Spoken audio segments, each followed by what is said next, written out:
when they took a shot at my hero and they tried to kill the next president of the United States.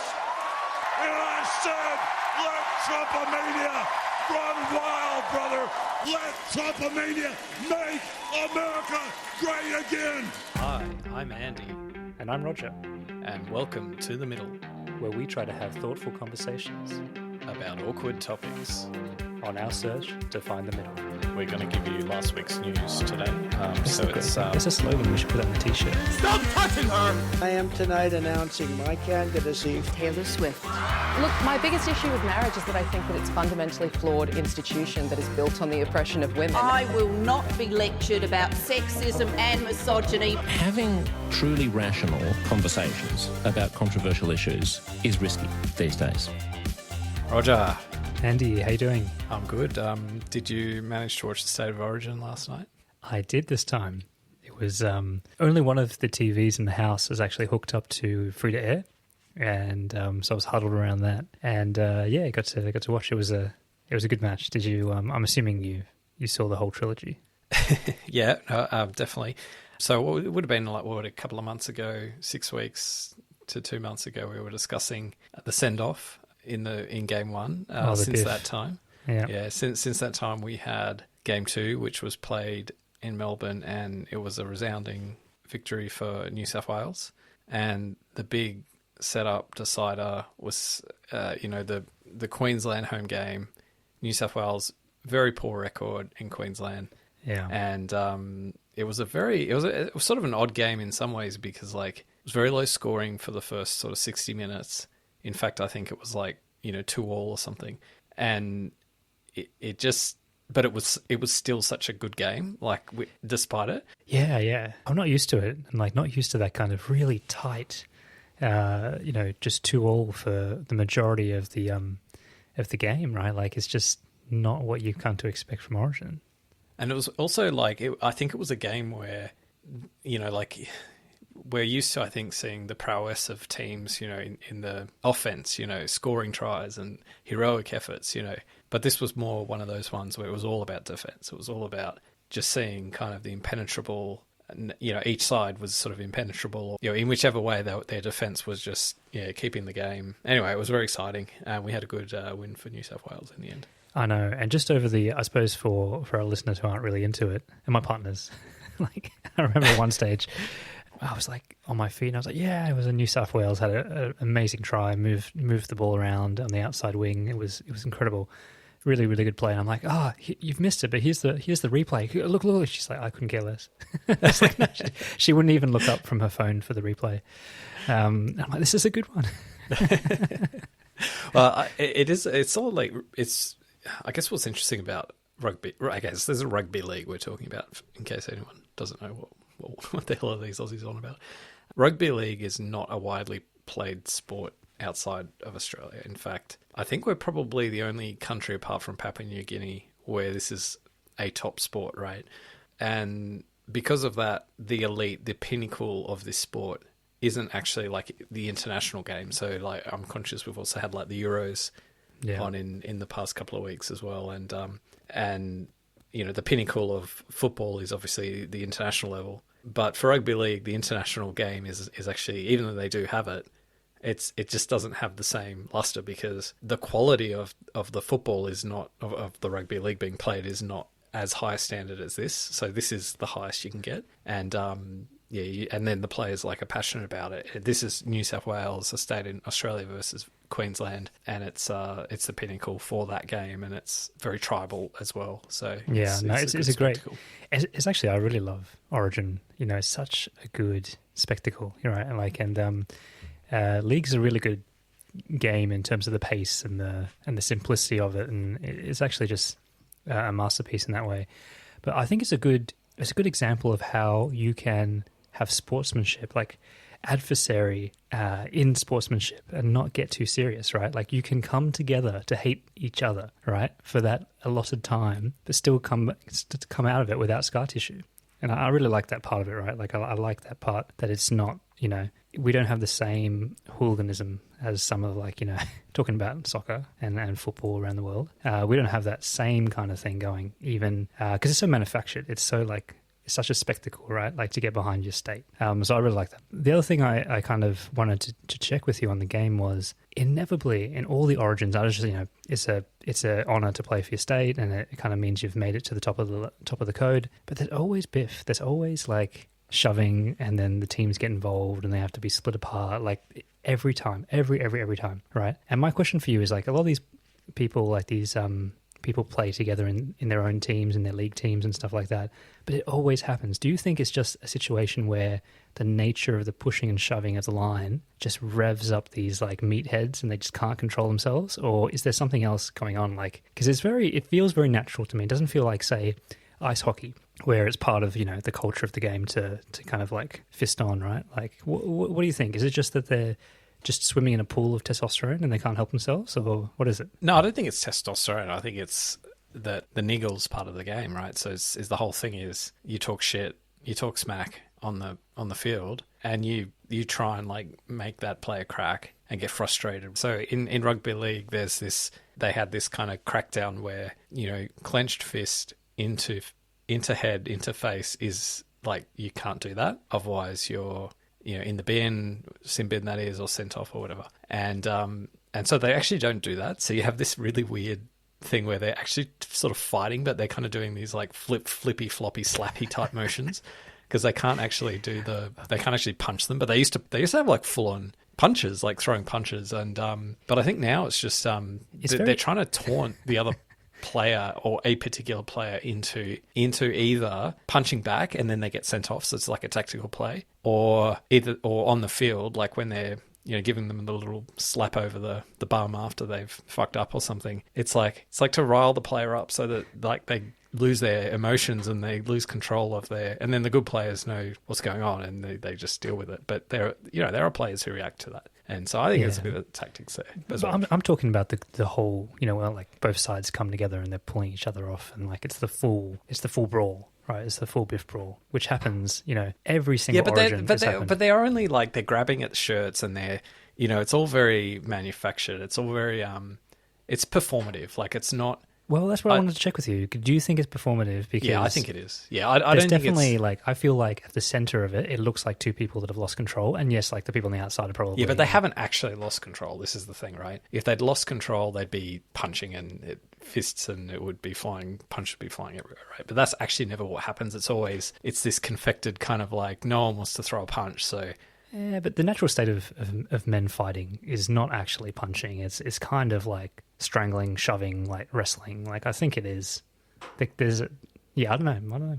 Well, I think there's like a way you're supposed to act in these situations to help your team out, or to be perceived as like being the team player. Like the example would be Cameron Murray, who wasn't even on the field. He was on the bench, and he actually got sent off, like 10 minutes in the sin bin, but he wasn't actually on the field at the time. So they had to take another player off instead of him. But it's that whole thing of like running in, because that's how you show like that you're committed to your teammates and like you're there for them. And yeah, it's either that or gangbangs, right?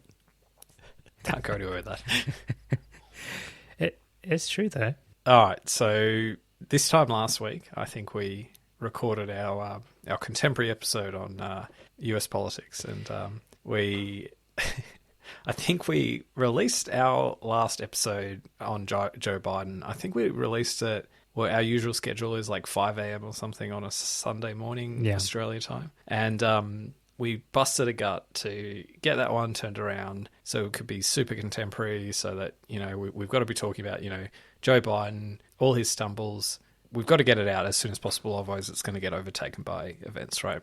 And I think we had, about 2 hours of relevancy before that episode became totally, not redundant, because we, in fact, probably in some ways, we couldn't have that conversation after, I think, what happened that morning Australian time on Sunday, which was, of course, the assassination attempt on Donald Trump, which happened that morning just after we released our episode. So I couldn't believe it. I actually couldn't believe it.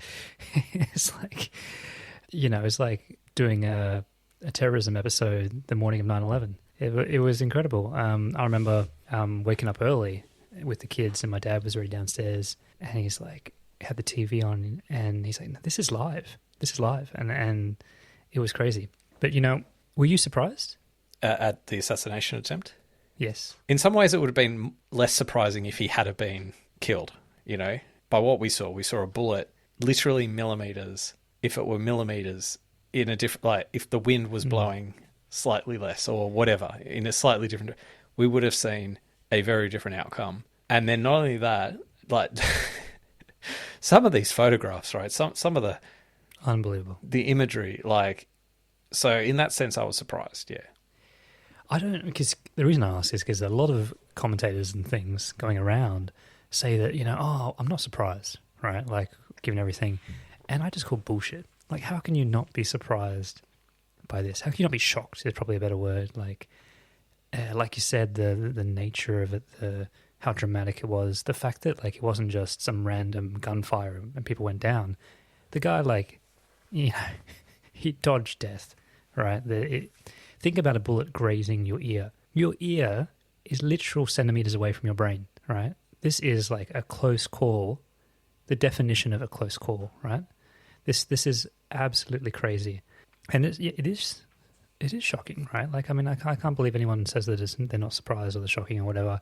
Maybe you can rationalize it afterwards because there has been, documented cases of political violence and the temperature is very hot right now. But, gee, it is shocking. And I do believe that, imagine if he hadn't turned his head, they say Trump actually very rarely turns his head away from the audience and all this kind of stuff. And the bullet did actually contact him. Those AR bullets, oh my God, his head would have blown up like a watermelon. Think of the collective trauma to see that shit in high definition on TV, right? And all the social media. Like, I think we would be in a very, very different state as a, global community right now if that happened, right? Like, way more than JFK or whatever, what kind of grainy footage they had back then. Can you imagine the conspiracy? I mean, JFK is subject to inordinate amount of conspiracy theories as it is for a figure like Donald Trump. Do you think he, just to take out the political side of it for a minute, it's hard to imagine going through an experience like that, literally having this moment of being so close to essentially death and not for it to impact you in some kind of profound way. Whether that's like PTSD, whether that's you suddenly become a Buddhist, or whether, whether it's it changes you as a person, you stop sweating the small stuff, whatever combination of things in your life or whatever. But do you think this will change Donald Trump in any kind of way? Part of me thinks that, to your point, it has to, on some way, whether, you don't get to choose how it affects you, but it will affect you. But then again, I do know that these trauma responses and things like that and introspection, like, that doesn't affect everyone. Some people go through, I think like having a miscarriage is a really good example of that. Some people some women can go through that and be absolutely devastated, totally knocked down and stay down for a very, very long time. And there are other people that can just take it in their stride, right? And there's not necessarily any reason why. It's just sometimes these things affect people differently. And I think it would be the same with this, right? Because, there's no permanent damage, so to speak. It's just a close call. I think the human brain is very, very willing to brush off a close call. In the same way that I think, like, if your doctor said you had cancer and then you found out, it wasn't cancer or was benign, you'd be able to shake it off. I think you would be able to shake it off. Yes, you might be like, I'm going to hug my kids a bit tighter, and that would last for probably about, all of 10 days. So I think there's a little bit of that, maybe. There's also, like, something, the acuteness of it, right? So it's not just that it's, something like being diagnosed with an illness or something, which is life-threatening or whatever. There's still a lot of, uncertainties, or there's, you don't know how long, you don't know how serious, there's a lot of unknowns, and it's very drawn out. It's, you get the first bit of news where it might be something, and then you have further tests, and then you've got, it's all very gradual, right? But just the sharpness of a bullet literally in an instant going, millimeters from your head, literally millimeters from death, and it being in such a condensed amount of time in this sort of environment, that this would, just be such a more profound sort of experience. But I don't know. I think Donald Trump's the kind of guy who, if he were maybe 40 years younger, I reckon this could be like one of those turning point. Okay, I'm going to live my life quite differently. I'm going to try and take in some meaning from this. But I just think he's sort of an age now where it's like, all right, this is just the next however many decades I've got left in my life, whether it's 1, 2 decades, it's going to be a wild ride, and this is just part of the twists and turns of it. And I want my legacy, and this is part of my legacy. And if I go out like that, well, You've got to almost think that the notoriety of it, the legend of it, is very enticing to a figure like Trump. Now, he's still a human, and there's all that going on, but if you laid down a plan and said, Trump, you're going to have to go through this scare, but you're going to come out of it with these pictures and this way, and people are going to think, of course he's going to take that, right? Like, I think, like you said, you can't pay for those pictures of him with the flag in the background and pumping his fist with his own blood pouring out. Like, you cannot. Like, that is the cover of Rolling Stone Time magazine for the next 50 years. Like, that is just iconic. Like, the stars, how we were having this discussion about the best flag? Tell me the Stars and Stripes are the best fucking flag in that photo, right? Like, that is America in a portrait right there. Let's say half an hour after this happened, and it became apparent that there was sufficient time for the dots to connect that this is like an opportunity, or that like the political impact of this or consequence of this like started to sink in, right? In terms of it being a good thing, that was like, hey, get out the champagne. Like, this is like a win for us. Like, this was a great day for break out the red panties. Like, what was the reaction, or was this like a somber kind of like, oh, we almost lost you today, or this is like people crying and upset and all this, or do you think they were like partying? Like, because to be honest with you, I don't know. Like, I think it's one of those things where you're absolutely partying and everyone around him, except for his family, that are probably in tears. I don't know if they would be, to be honest. I think probably the people with the least fondness for Trump are those closest to him. No, I don't think so, man. Come on, I don't think his wife is particularly fond of him, and I think some of his children aren't particularly fond of him either. And there's a few suckholes that are in it for like even if your dad's an a-hole, like if he had a brush with death, you'd still feel, affected by it, right? Like, and by all accounts, he's not an abusive father. So I'm just saying there'd be people that would be stressed. But yes, the party room and him. Like, I think that like you got to actually take a step back from all the baggage that comes with Trump and say that part of the reason, and give a bit of respect where it's due, right? Like, as a man, as a human, but let's just say as a man, as a strong man that projects a strong masculine image, you really don't know how you would react in the face of imminent danger. You don't know. You don't know whether you'd be squealing, hugging the shoes of the Secret Service people around you. You don't know if you'd be like shrieking or trying to run away, which is a very, very natural response, like to actually just run. You don't know any of that. And he not only didn't do any of that stuff, he actually had he channeled the adrenaline to rise head and shoulders above his security detail, and pump his fist and like roar into the crowd.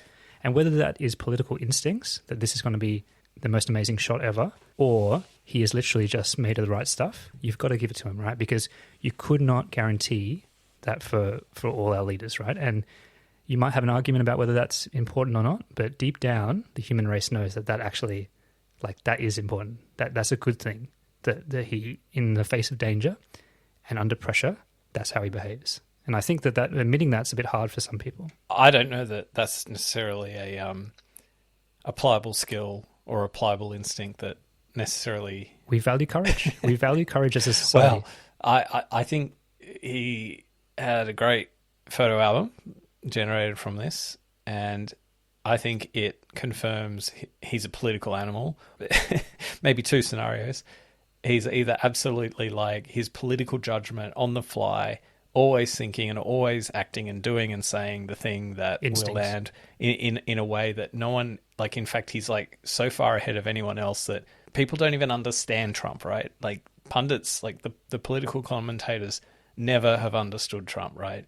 Yet he's somehow amassed this following that none of us get, but he gets, right? So he's this like political genius, and it's so innate to him and his judgment call to do that. in that moment at that time, or he's just so cavalier and foolish and so accidentally, lucky and like he's just this. And it wouldn't surprise me if someone like Donald Trump takes, and when we talked before about like, are you cheering? Do you become Buddhist? Do you become, do you change your life? This won't impact him because it just reinforces like the Gog complex that he has about himself. Like this, I miss because like it's destined. Like I am ordained. Like this is that's history. Very true. That could be how it goes as well. But my point before was just like an equivalent to me is when you hear about like police officers that have to draw their weapon for the first time and they kill someone, right? And they've done it for the right reasons. Some people literally have to take time off work. They have some form of trauma, and other people, they're back at work next day and it doesn't really affect them, right? So it is just a very individual response to these kind of things. It may come out in weird ways, but you just don't know. So Andy, I want to ask you just on this whole, before we get off this Trump thing, right? I'm going to tell a story about one of my friend's mothers.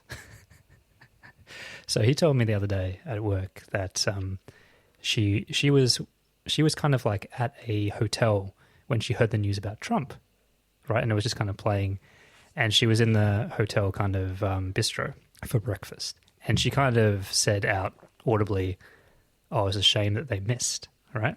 And this was very. I think it was that day, and there was an American couple in the same breakfast buffet, and the father got up and went completely apeshit and started yelling across the room and just like, "You Aussies, like you're so liberal, you're so disrespectful," just like kept yelling. She had to just get up and leave. It was one of those situations where he was so enraged. And I bring that up because there's been a few instances of that, of people making light of like that kind of joke, right? Like, oh, shame that they missed, or they should have killed him or whatever. And I bring that up because there's been a famous one in Sydney, or is it Sydney? Or Australia maybe, where Tenacious D, so Jack Black and Carl, is it Grass, have their comedy duo band. He made that joke recently. So I think it was his birthday, Carl's birthday, one of the members of the band, and they say, happy birthday. They sang happy birthday to him and say, make a wish, Kyle. And he said, I wish that next time they don't miss Trump or something like that. And since then, there's been this huge backlash, people, politicians jumping on bandwagons to saying he should be deported, they should be deported. And as a result, Jack Black has released a statement kind of almost apologizing, distancing himself from the band, and they've cancelled the tour. They said it's no longer appropriate for us to go on, and they've cancelled the whole Australian leg of the tour, and they've gone home. So I think, what's your thoughts on making a very maybe poor-timed, poor-taste joke like that, and our response to it? Okay, I have a few things to say here. The first is that it's a bit rich for, let's just say, that side of politics to suddenly now have all these taboos about dark humor associated with, this, when they're the side of politics that generally rails against like cancel culture, right? Free speech. So this idea that, in, let's say, the Tenacious D example, I'm sure he didn't genuinely mean it, right? And I don't think if you press someone and they get the choice, like, do you choose, do you have the magic ability to have a gush of wind to steer the bullet, a centimeter that direction, right? And that people would activate that, right? But hell yeah, I think it's fine to joke about. You know what I mean? Even this close. So I'm all for the jokes. And can I just say that, and I think we should get to JD Vance later in today's episode, but in his speech, so just today, so it's the 18th of July here, it's Thursday in Australia, and he today gave his first speech as the vice presidential nominee, and he joked in, like, he quipped about, we've had enough political violence. Like, he quipped, not in the context of like saying it, oh, we've had enough political violence, we've got to tone everything down. Like, not like that. He was literally making a joke about Ohio State University or something, and then the crowd was rolled up, and he quipped, oh, well, we've had enough political violence in recent days, So he's quipping about that. But actually, like, it's really cringy to me, that whole American reverence for the president, much less now this like high and mighty view that everyone's got about Donald Trump, right? Oh, how can you say something about like, no, fuck that, man. This guy is the one that's dialed up the temperature on the heat when it comes to like politics in the United States. This is the guy who has talked literally about, joking about, oh, you should assassinate Hillary Clinton because she might take away your gun rights, right? This is the guy who joked about the inadequacy of Nancy Pelosi's husband when he was beaten up by a Trump, presumably some crazed Trump supporter. So I don't have a lot of sympathy for that line. And I think also the other thing that really is doing my head in, and I really can't stand, is this whole, kind of view that now, we've got to give Trump some breathing space, We've got to respect him, we can't call him out on his flaws because he's just been subject to... No, fuck that. This guy absolutely should be called out he's every bit the threat that he was before this. This is for the Americans to decide. But, if I was an American, and I'm no less fearful of Donald Trump after this. And it's important that Americans can talk about Donald Trump warts and all and not be put off or not fear there's some taboo about talking about him in negative terms. So let's just feel out those lines, though. You don't...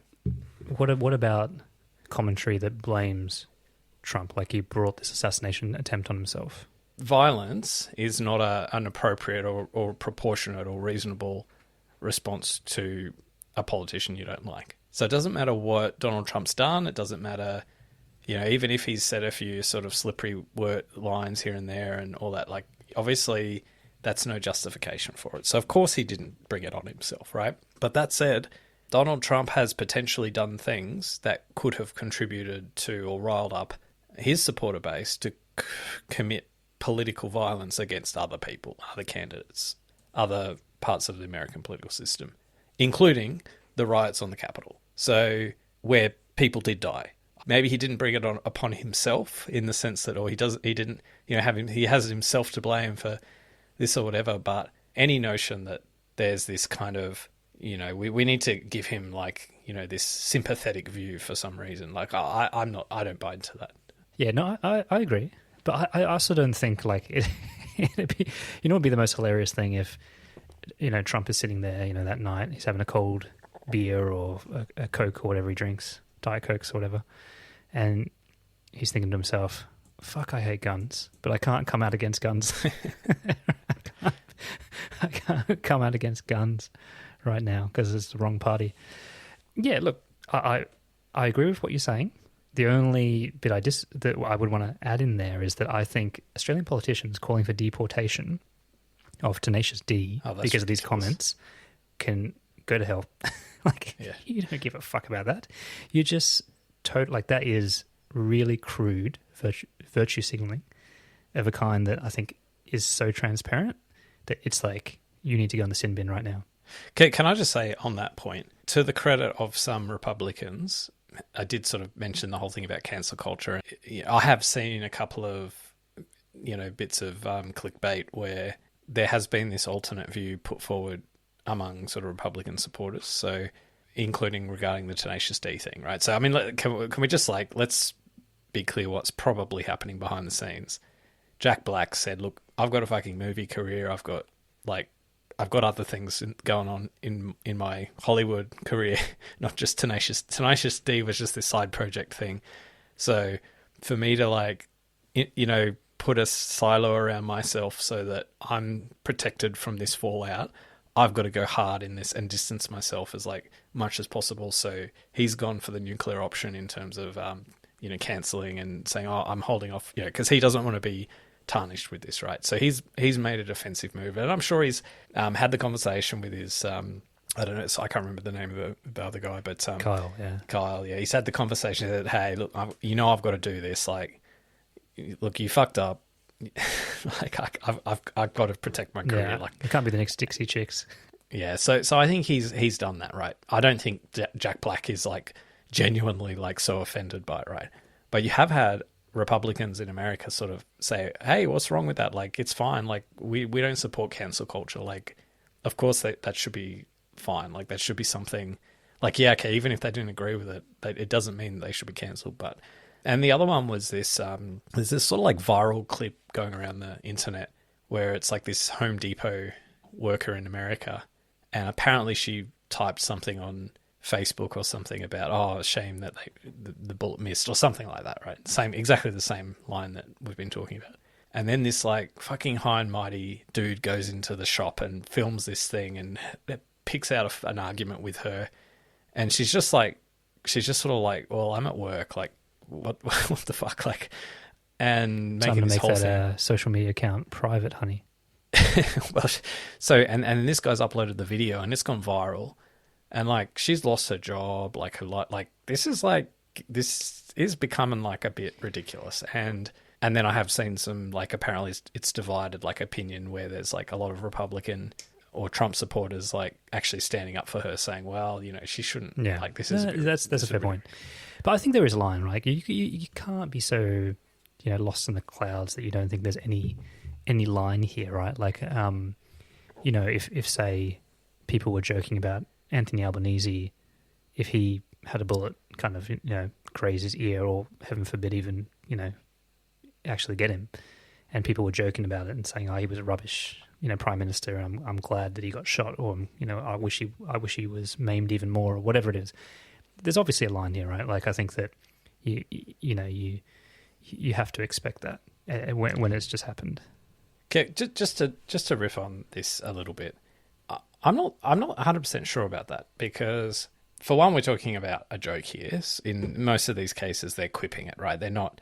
This isn't like a genuinely like, oh, I'm so sad, I'm so depressed that, you know, like, I'm seriously, sincerely regretful that the bullet missed. Like, it's usually just a flippant joke, right? And I gotta admit, like, you know, that morning when I read that news article, I had lots of thoughts about, oh, would the world be better off or worse off if I was doing the thought experiments in my head. And but that's because you're a bad person, Andy. You know, if you had a time machine, you could go back and kill baby Hitler. I probably concluded that in the end it was a good thing that it missed, not just because of it didn't, you know, result in the loss of a life, but I'll tell you what, like, I'll be 100% honest with you. If it wasn't for the fact that I think if he was actually shot, that you'd probably have civil war in the United States, or some variant, you know, of it, and maybe even a more crazed figure than Trump, and more instability. If the bullet hit and it meant that you just had another 4 years of stable, steady government, if he died of a brain aneurysm, right, overnight, it's a reasonable reaction for some people to feel relieved and grateful. I think this is what I was talking about in our previous episode. That, yes, this is probably Trump's own doing, but getting people to be in the mind space and to be doing the thought experiment and the calculus to think, ooh, you know, it might be better off if you were dead. Like, that is not a place you want to be in, right? Like, that is actually like forcing people to kind of step into that thought experiment is the problem, because you can't, like, the moment you think that kind of thought experiment should be reserved for Hitler, right? Like, that's pretty much the only time, you know, like Hitler, maybe Mussolini. You know, this is kind of a bad place for people to be in, right? It's not something you want to do. It's a very, very dark road, right? And I do think that while you said that, you know, people are joking about this, I'm not so sure they are, because they have dehumanized Donald Trump so much, right? Without knowing a lot about him. Like, maybe you might, and maybe we should do the experiment, but maybe you might be able to give me a more informed answer. But for most people who are joking about wanting him dead or whatever, they wouldn't really be able to explain to you why he's a danger to society, right? It's just how he's portrayed, and he doesn't, you know, and all this kind of stuff. Like, well, maybe let's do it. I don't know if that's strictly true. I mean, I think a lot of Americans would have seen a lot of incompetence over his 4 years, and they would have seen a lot of chaos, and they would have seen. No, it doesn't. But it doesn't take away the fact that you're even thinking that his demise would solve the kind of base or the root issues of why he has such a big base of support is also quite telling, right? Like, okay, let's do this. Think of me as just like someone who's just landed on planet Earth. What's the elevator pitch of why Donald Trump is dangerous? because he basically is a chaotic, unpredictable, doesn't take advice, will make bad decisions. We know he will make bad decisions because he's already said he's going to make a whole bunch of decisions which are bad. And he's not a trustworthy figure. And if you're going to invest your future into a person, the office of the president is quite powerful, influential, and he's you got to have someone in there leading that you trust. And I wouldn't. He's not trustworthy, and he doesn't deserve to be in that position. He hasn't earned it. He's just flubbed his way there. That's a pretty weak resume, for him to be, the world's better off if he was dead, though. Well, okay, so just to be clear, I don't think people are genuinely saying, I wish he was dead. This is literally a situation thrusted upon the world out because of actually one genuinely crazy guy, right? Who we probably will never, won't really ever know why he did it, right? So no one would really be talking about this. No one would be talking about, is it genuinely would it be good if Donald Trump died? Would that be a good thing for the 2024 election? No one's thinking or speaking about it in those terms. It's only that it's been brought up, and then even sensible people are not talking about should he or would it have been good if he died or didn't die. No one's actually seriously talking about that.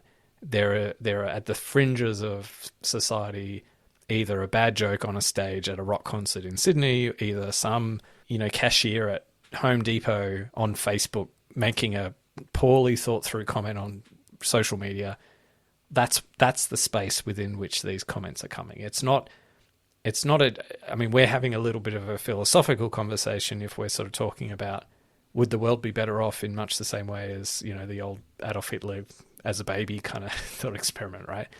But I think, this is like a space where and I think the best way to frame it is that whole, forget about the assassination thing, forget about the political violence thing, but just literally, would the world be a better place if overnight he died of a brain aneurysm, right? Totally misfortune, natural causes, no ill intent.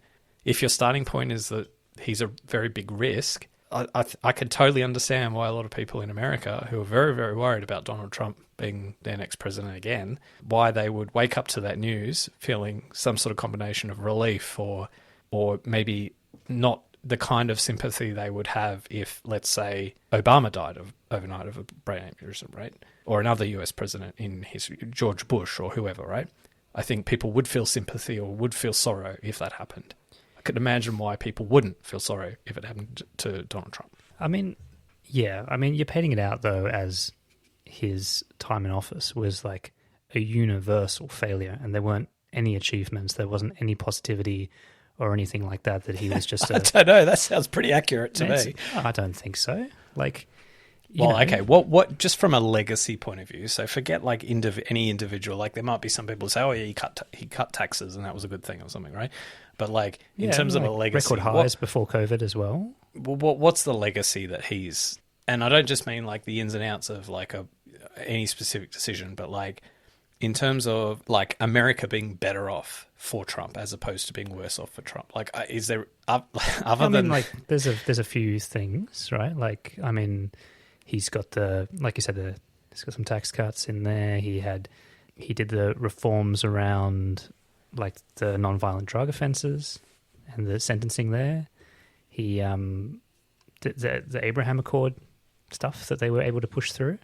I know that's probably not the best time to bring that up now, but but there was Middle East work, peace agreements that were put in under there, and I wouldn't put past I know there's mixed views, but his administration was in power when the vaccines were developed. All right, so okay, look, this is a coterie of things where for everything that you said, now I don't know all the ins and outs of everything you just said, but just take tax cuts for example. For every person who thinks it was a good decision, there would be someone who would say it's a bad decision, right? And I'm sure that's the case with a lot of the so-called achievements of Donald Trump, or either the way it was done was suboptimal. So yeah, you got there in the end, but not because of you, but despite of you, sort of thing, which is what people would probably say with the vaccines. And look, but the danger of Donald Trump is not so much how he applies or what kind of outcome you'll get for any individual action. It's his impact on institutions. It's basically throwing out conventions. It's his vindictiveness. It's his lack of taking advice. It's his... You're describing like every major leader in history. No, that's not true. That's not true. I think I used the example. What was the example we used in the discussion last week? If Donald Trump is tasked with, or if the Trump administration is tasked with determining policy on EVs, his decision would be influenced by whether Elon Musk is in favor or not, right? Whereas for Joe Biden, he'll be absolutely deferred to policy experts within his team. It's the collective apparatus of government to make decisions. And when you've got one person who thinks they know everything, and then you've got like him swanning off and fucking meeting with Kim Jong-un because he wants the selfie or whatever, and like being a total deal in the process, and doing, God knows what he's going to do, like in terms of the Ukraine conflict, what he's going to do to destabilize, international norms, and what's his impact on, for example, geopolitical risk going to be if people aren't so sure, or nations aren't so sure, for example, what the US is going to do if another big player like China decides it wants to invade Taiwan, right? And there's this carefully crafted equilibrium that's we're in this happy space, and then Trump suddenly says something like, "Oh, we're not going to defend Taiwan because they haven't paid us enough money for our support, so we're backing out." So yeah, there's just like all these. Now these are just different things, but like the more he's disrupting these things on a whim, like he doesn't even know, like doesn't align that he didn't even know what NATO was, before he was in office. Like, and that's okay. I don't mind that he doesn't know what NATO is, but what I don't like is that he wants to make policy about NATO without knowing what NATO is. And if you've read any of those books, like the Bob Woodward ones and the ones from insiders from the administration, like it's fucking scary, right? So I think it's a reasonable conclusion to come to that the world will be better off. I don't know if I go that far. I don't know, because it doesn't address this idea that the political system before that, like the American people were asking for change because there were lots of casualties of the current style of administrations, right? Like I think that it doesn't address those root causes. He's just a man. He's just a figurehead at the top of it. Right, and yeah, but that's the problem. He's more than a figurehead. He's literally the man running the whole show. Even the dials that he doesn't have his hands on, he's got sycophants underneath him that are purely there to please Donald Trump in a really kind of, what would Donald, like, it's WWDT do, right? What would Donald Trump do? And these people aren't the kind of people you want to have their hands on the levers, right? And I'm not like some kind of fucking wokey sort of Democrat, Biden, Obama sort of fanboy or anything like that. Like, I don't mind, like, previous Republican administrations. Like, I'm quite happy for the whole, Ronald Reagan, low taxes, small government agenda, right? That's okay. Like, I'm all for that. But at least with Ronald Reagan, you had, somewhat, you didn't have, like, he was quite different to Donald Trump, right? Yeah, and far less threatening. I'm just not I'm not convinced that is enough of a rap sheet, to be honest. Like, I agree with this whole thing that the guy seems impossible to work with. It's not unlimited power in the American system. It's 4 years. It's not like, a Julius Caesar situation, right? Like, I think So not to do the whole Sam Bankman-Fried, like, we've got to apply, like, utilitarian ethics to everything and then we take it to its extreme and then suddenly... Very relevant, given that he tried to, what was it, $8 billion to get Trump to stop running? Get Trump not to run. But nonetheless, like, if you do think about this in the context of, I'm just doing the thought experiment. So the whole point is, my point was, you shouldn't be doing that. You shouldn't be put in a position where you're even considering doing that thought experiment. Yeah, but he's put us in the position, right? And I have admitted that. I agree with that. And I think. But you can agree it's not healthy. Well, if. And as I said, we wouldn't be talking about this. There's no way we would be having this conversation in these terms if it weren't for... I'm just trying to say that, like, the natural instinct for a lot of people, given how afraid they are of Donald Trump, it would be, as I said, to have some sort of... Now, I think this is why it is good to sub out the whole assassination thing for, like, something benign, like a hit by a bus or brain aneurysm or some complete accident, right? Or George Bush get a shoe thrown at you. It just happened to hit in the temple in the right spot. It was a steel cap. But just cut out all those extra complexities to it and just get to the fundamental nub of how people would be feeling about this. I think it would be we all dodged a bullet, not just Donald Trump, for him not being assassinated. Because couldn't you imagine the chaos we'd have, right? And in some ways, it would be better to endure the next 4 years of Donald Trump, as bad as that may be, but with a much more stable political world than we would be in if, let's say, he was assassinated and we had all of the unknowns and chaos and God knows what kind of movement that could have. Can you imagine what kind of that could have just energized this whole storm the Capitol building, whatever crazy things people were reading to think that was a sensible and good idea and that the election was stolen and all of that. This would just further supercharge all of that. And God knows where we'd be or where America would be. So, but that's what I mean though, right? You can take a point of view that's already there under the surface and he's tapping into it, right? Rather than he's the one causing it. Well, I think he's facilitating it, right? Because, the role of a good president should be to unite people and a country, right? It's not I'm going to indulge people in their crazy thinking, right? As Donald Trump did, right? Because that's what you got to do. You got to, as president, you should be doing, right? And he broke every rule in the rule. And can we not forget that he actually lost the last election? He actually did lose the last election, and because he's not popular. He actually isn't popular. I think there's a lot of people who he's extremely popular with that love him and have this devotion to him that's hard to kind of put your finger on if you don't share those views yourself. UFC fans. The mainstream view in America, as evidenced by the last election, is not in support of Donald Trump. And I think there's a lot of people now who are not happy with the choice of having to elect Biden for another 4 years when he can't even fucking speak, that might either not come out and vote for him, or there might be now some people who've seen this whole heroism of the assassination attempt and this leadership, this strongman figure of Donald Trump, and go, oh yeah, he's a perfect example of American values and the American spirit. So I'm going to come out and vote for him because I like him now. Yeah, because I've forgotten about all that other shit. He's the modern day Marlboro Man now, buddy. There's something about the patriotic instincts of Americans where if you've spilt blood for your country, you hold a special spot on the shelf. And in a weird turn of events, Trump has now. This is a good place to pivot to JD Vance, right? So I guess I'll start off by saying, what do you think of the pick of JD Vance as vice president? So I probably should explain the context of my view on him. I haven't really followed his political career that closely. I know there was a bit of all 4 years of it?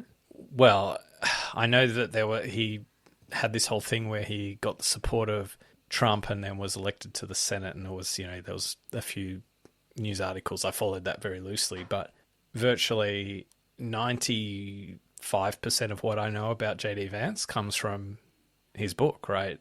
Hillbilly Elegy, right?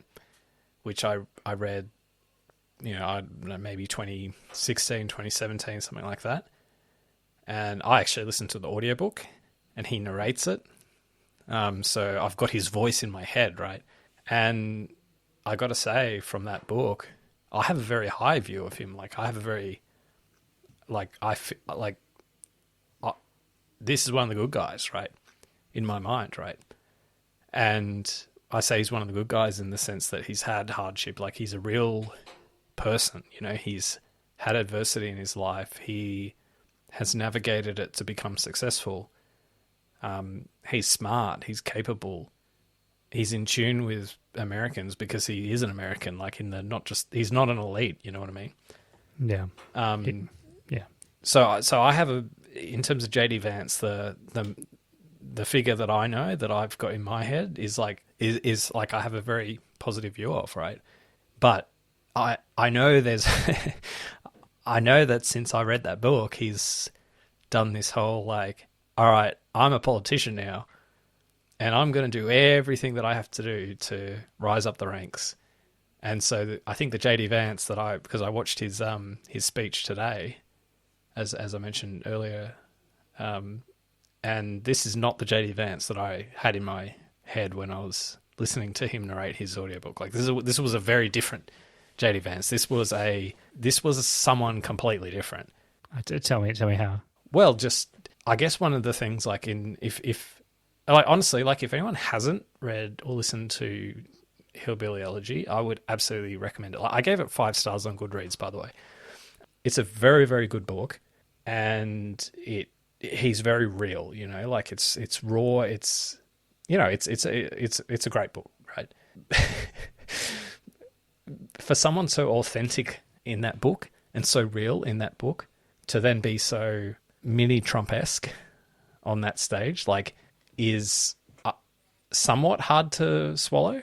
But at the same time, I don't mind it, because whoever is going to be the vice presidential nominee under Trump is going to have to be like that. It's not going to go to some kind of lukewarm, sort of tepid, well, I kind of support, happy to kind of go along with it. Trump's like, they've got to play their role, right? So I think knowing his true north behind underneath all of the political kind of theater or theatrics of whatever he's evolved into, like, I know deep down he's actually a smart guy.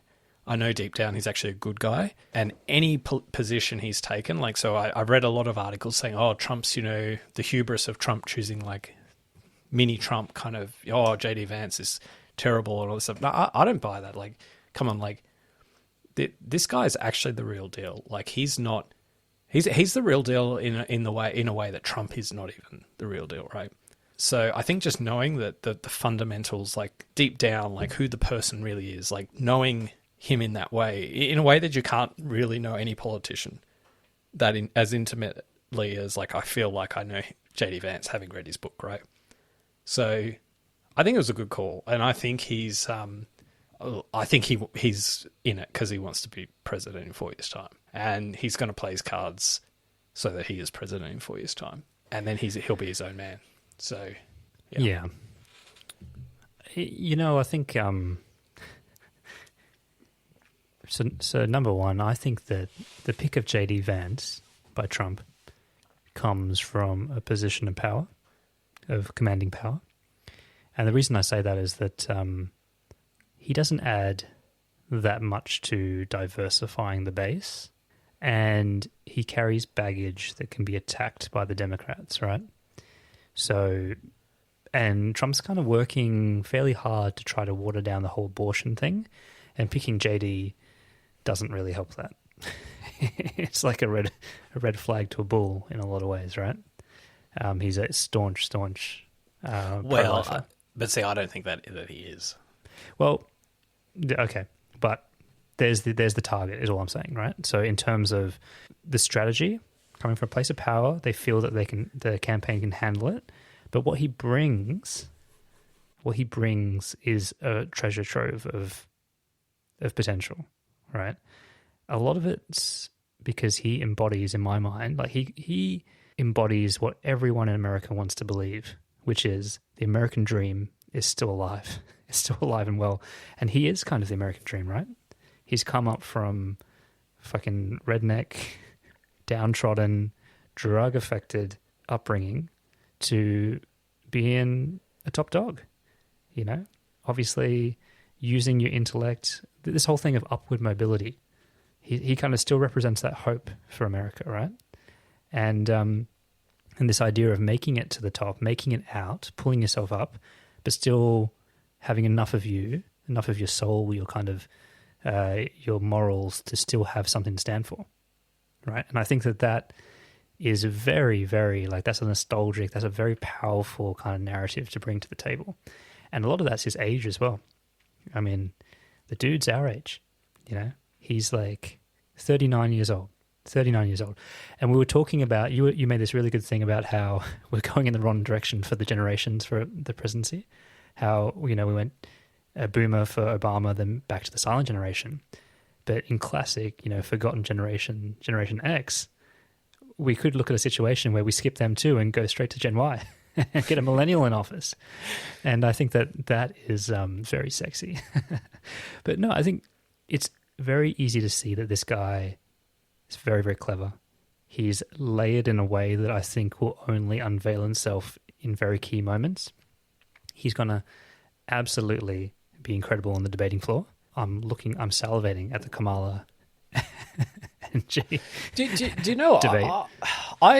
A lot of people have said, I've read this commentary about, he's the candidate you can choose, the VP candidate you can choose if you're in this position of power, or like you choose who you want. Like, I'm not 100% sure I fully see that, and I think the reason is because I actually think he's a very strong candidate in his own right. I think he brings more of what made Trump successful in the first place, right? And the reason why I say he's almost like more authentic, well, he's more authentic than Trump himself, because Trump's whole thing was like he's an outsider. He's not like of the Washington sort of elite establishment, right? Drain the swamp. And I think this guy is literally the epitome of that. Like, it's like, let's get this guy from like downtrodden America. People like him get forgotten about. Yeah. And let's actually make him vice president. And just when you mentioned debates, like, I think the reason he will win debates isn't necessarily because he's an amazing debater. Because, like, you have to remember, this guy doesn't have that many years' experience in the political, like, rough and tumble, right? So he's probably quite inexperienced and may not be as good at the rough and tumble of it.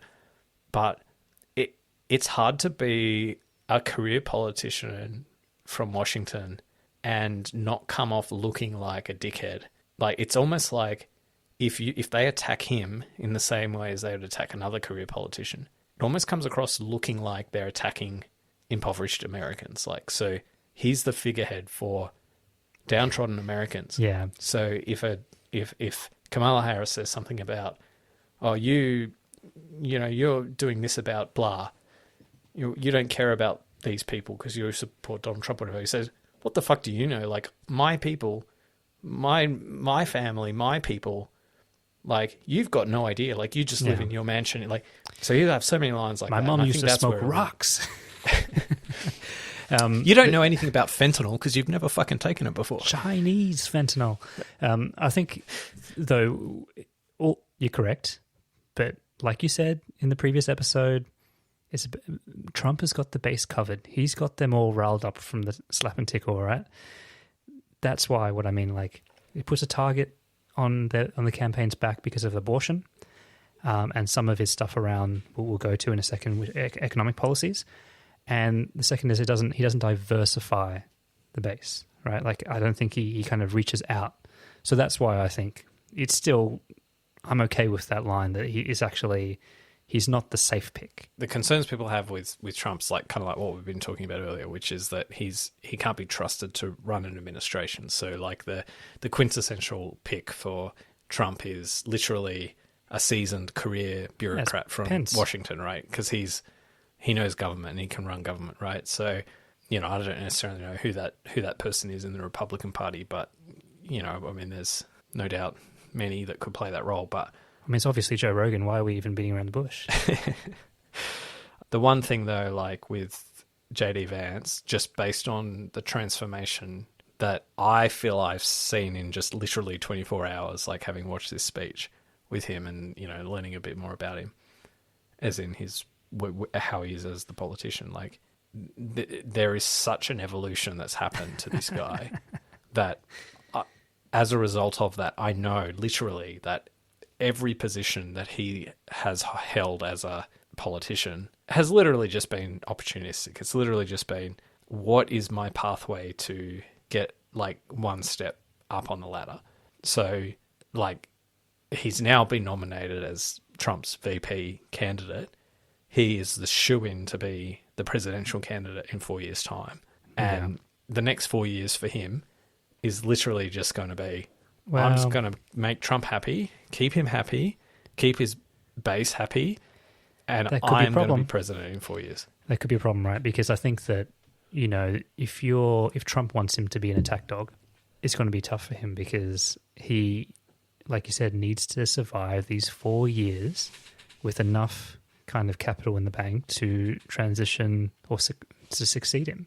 Well, see, but I think part of the appeal of JD Vance from Trump's point of view is I think Trump sees JD Vance as the continuity candidate. So he sees his success in 4 years' time as being an extension of his own success. So I think, I wouldn't want to pretend to understand the psychology of Trump, but if you are going to go for this young guy who is essentially like another version of you, at least embodying that whole anti-establishment thing, then I think Trump will, what will be interesting is if JD Vance at some point goes, I'm getting a bit sick of like just being your lapdog, right? Like I want to be my own man, and then I think I sent you a message. I was just looking at the messages the other day, and I think when the news dropped, I sent you a message to the tune of, "This seems like a sham marriage." I'm not sure that like it sounds good in theory for JD, but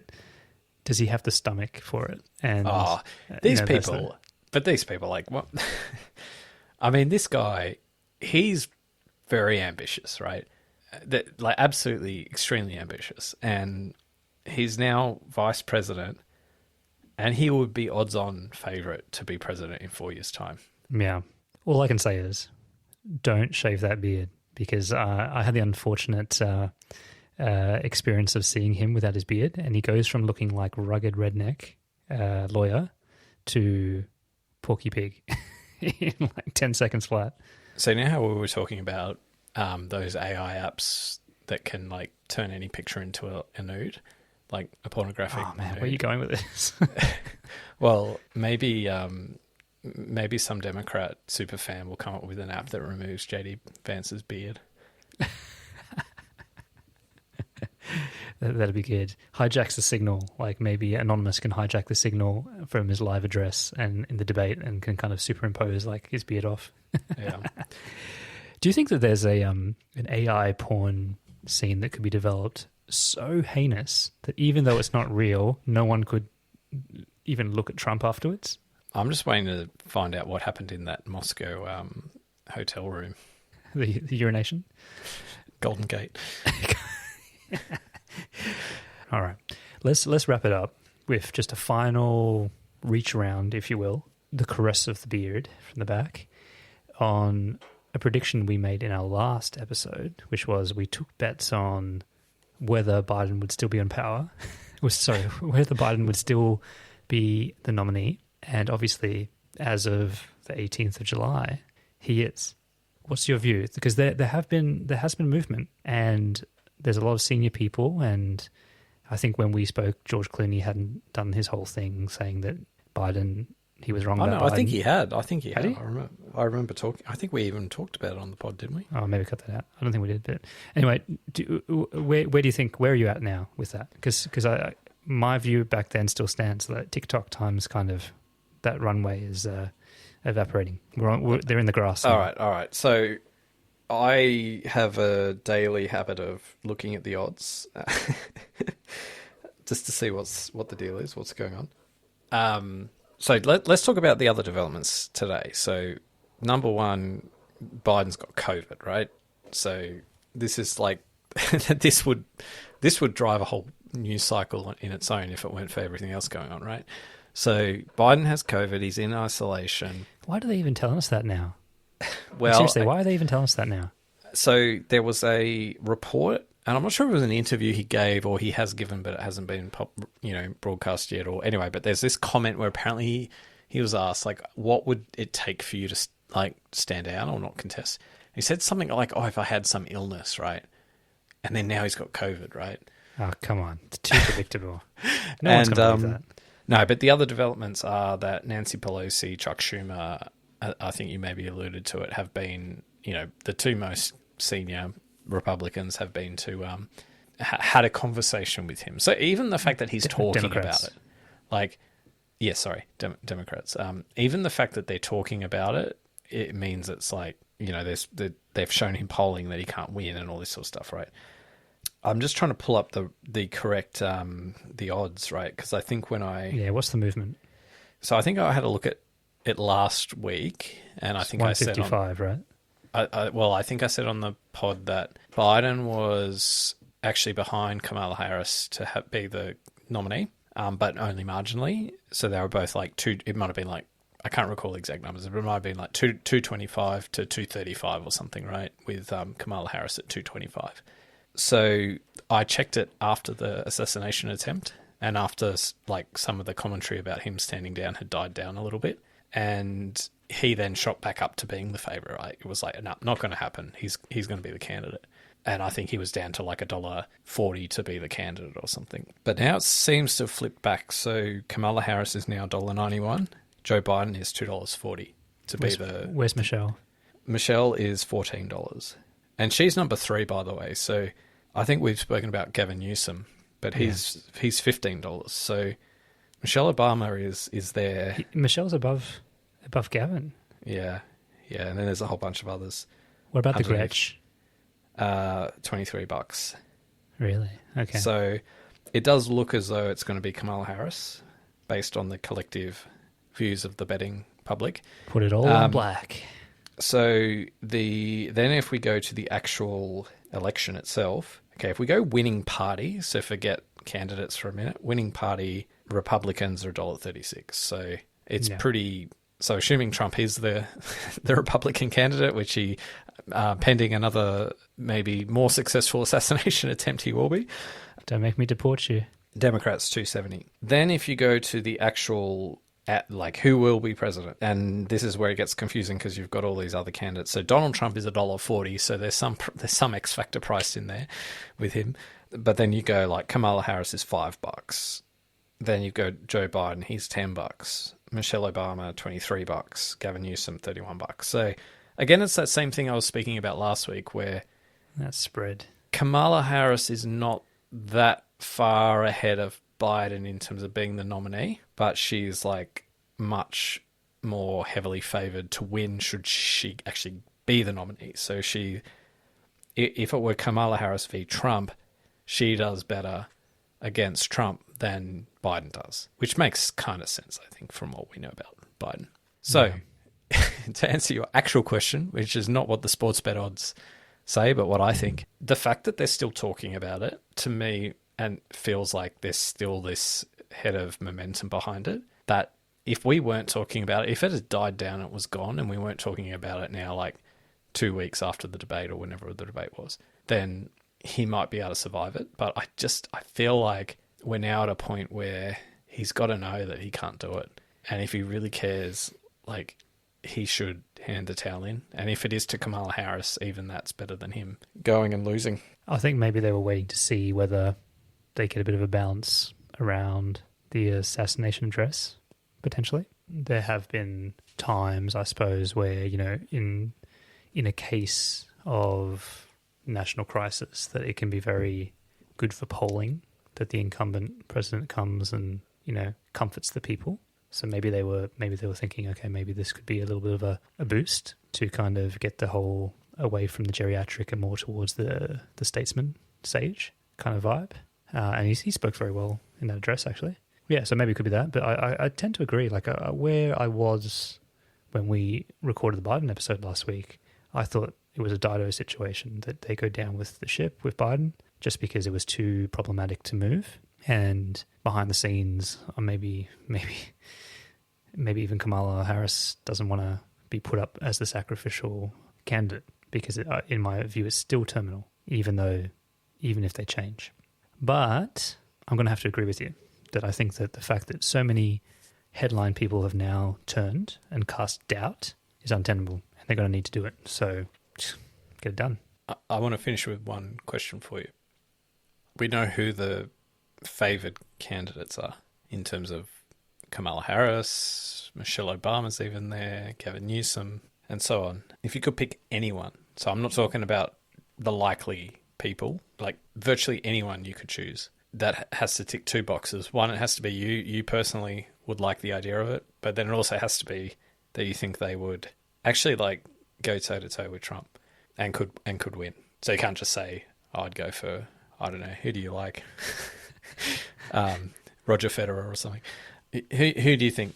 Who would you choose? Who would you select if you were There's only control one of- person that I think would be 100% bet of beating Trump in a debate, and that would be Ben Affleck. He's just like, he would nail Trump in a debate, and he's just so displeased at life, and he can just turn it on so much that would be a true celebrity death match. But to answer your question properly, a serious view, I think that people will get over the whole California thing, and I still think Gavin Newsom's the man. He is all the things that you innately love about Trump in terms of the strength, the character, and all that kind of stuff. I think that Newsom has a more refined version of that, and so he's still my guy in terms of the debate, giving and holding Trump to task, and actually, being a good operator. Like like you put it this way, you could put Gavin Newsom in a movie, a Hollywood movie, playing the president. Like, fucking cast him right now.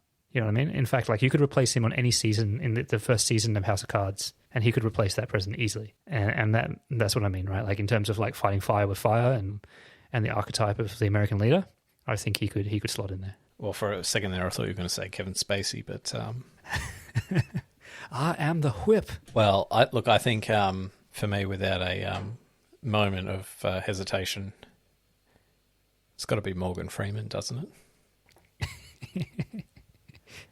He filmed a movie called Bucket List, which is not a great kind of replacement. The only thing is he's 6 years older than Biden. Yeah, but black don't crack, baby. What about Arnie? Oh, I would actually really love that. You know what? He's actually such a good speaker. Like, he does so well. Do you know what? Like, Arnie can't be president, though. This is the thing. Didn't they change that there? Or that was just for state-based, maybe. I'm not sure, but I have this feeling that Arnie would already be president if he could. In fact, Arnie would be like, the alternate universe is that Arnie could like mop up all of the support that Donald Trump's got. Like, because I feel like Donald Trump got this support from like people who just liked watching primetime TV, and loved The Apprentice. Like, yes. I feel like Arnie could win that. I mean, of course, there's a small problem of Arnie being a Republican, so he couldn't. No, although, yeah. I do think, he's a Californian Republican, which is pretty much a Democrat. Yeah, like, so, but, you know what I mean? But didn't I say, I don't know if I said it in the podcast, but I do think the best candidate to actually beat Trump would actually be a candidate that could get sensible Republican voters. So it would be actually like a Mitt Romney or someone like that, to run for as the Democratic nominee. And like the wokey AOC Democrat types would have to just like bite their tongue for that one, but just look at this little girly man. Look at this girly man in spaghetti arms. I would absolutely love Arnie as president. So I think that would be amazing. He's got the experience, funnily enough, probably more than Trump does. Have you seen that that Netflix documentary with Trump? I mean, with Arnie. No. The only documentary I've seen is the Pumping Iron. I just love it. The way he talks about like, people just got to fucking work hard, stop being fucking winches, girly man. No. I mean, he's the American dream as well, isn't he? The true American dream, because he's actually an immigrant. Let's see what the next week unfolds. We'll be doing an episode on the. Doesn't this prove America is still a world power? Oh, God. All right, well, over and out. Let's hope we don't get overtaken by Vance again.